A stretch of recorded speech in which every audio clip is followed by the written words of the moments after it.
A client just recently asked me, we talk a lot about bandwidth in our office and how we can use the most of our bandwidth and really own our power.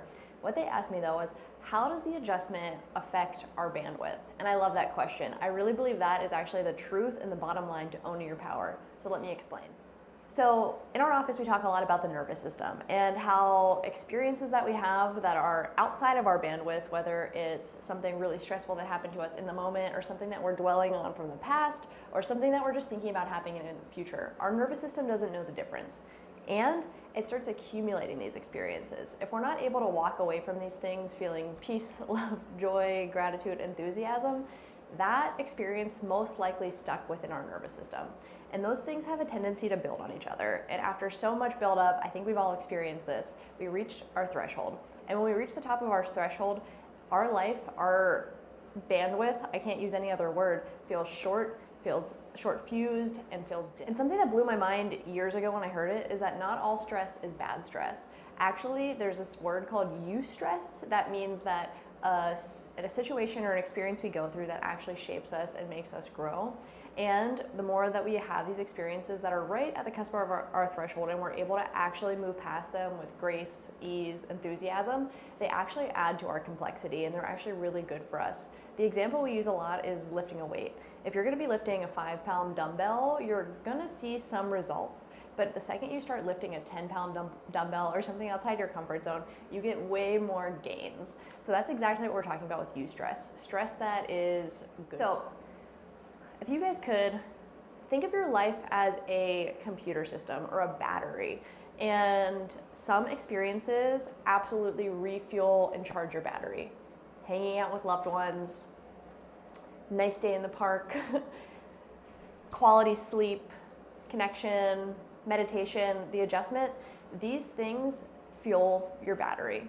And then on the opposite end of that, there are things that drain your battery. And that might be toxins in the air from fragrances or perfumes in your house. That could be eating junk food. That could be gossiping or tough conversations. All of those things take energy away from us and drain our battery or drain our nervous system. What I want to talk to you guys about today is that gray area, the area in between that is a little bit outside of our comfort zone, but actually starts shaping us and growing us. And this can be tough conversations or trying something new for the first time. This gray area, this is the area that we like to play in. This is the area that really shapes us and makes us who we are. And I think it's easy when we look back at situations that we've previously integrated and been like, that made me, that shaped me, that made me who I am today, and we can look back at that because we've integrated it. These situations are a really good indicator that you might be experiencing this, is that you're in the moment and you're like, I know this is good for me. I don't necessarily feel the goodness yet because it hasn't really moved through you yet. And the more that we're able to move through these gray area experiences, the more that we need this charged battery. Because if you can imagine, as our nervous system's accumulating and accumulating and accumulating, we eventually get really close to a threshold. And in those moments, those gray areas, they may tip us off totally. Whereas if we were really balanced, coming from a grounded state, a centered place, those things might not have so much of an effect on us. This is where we come in.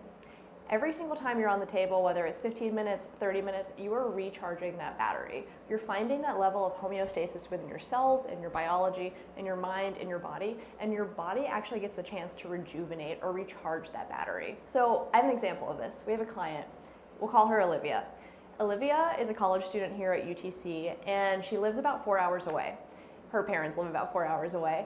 And Olivia sees us weekly, she sees us regularly. And at the beginning, I remember a lot of the conversations we were having when we were sitting down in our consults were she was struggling with family. It seemed to be the biggest trigger for her. And every time she went home, she would feel depleted and drained. And she was like, these situations just feel a little too far out of my comfort zone. And I love that she had that awareness, because I think when we're aware of that, we can start treating ourselves a little bit differently and moving through these things with a little bit more curiosity.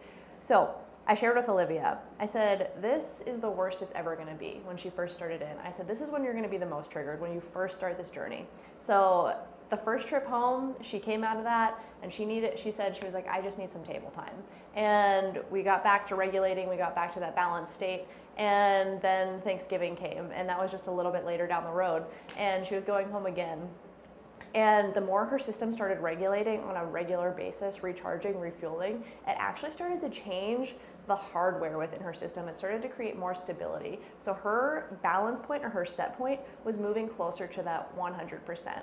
So when she shows up in a situation that's triggering or stressful, she's not as close to her threshold anymore. And when she shows up, she can come into this experience with a more responsive attitude rather than a reactive attitude. So what I'm getting at is that to own your power, it really comes from a state of being in your power, to fully be at that 100% for yourself, that grounded state, that regulated state, so that whatever shows up in your world around you, you can move through that with an adaptability and a resilience that comes from a groundedness and a centeredness. So if this is you, you feel triggered, you feel close to your threshold, please reach out. Please click the link below. We would love to see you. Like, subscribe. We will be here and we're happy to help.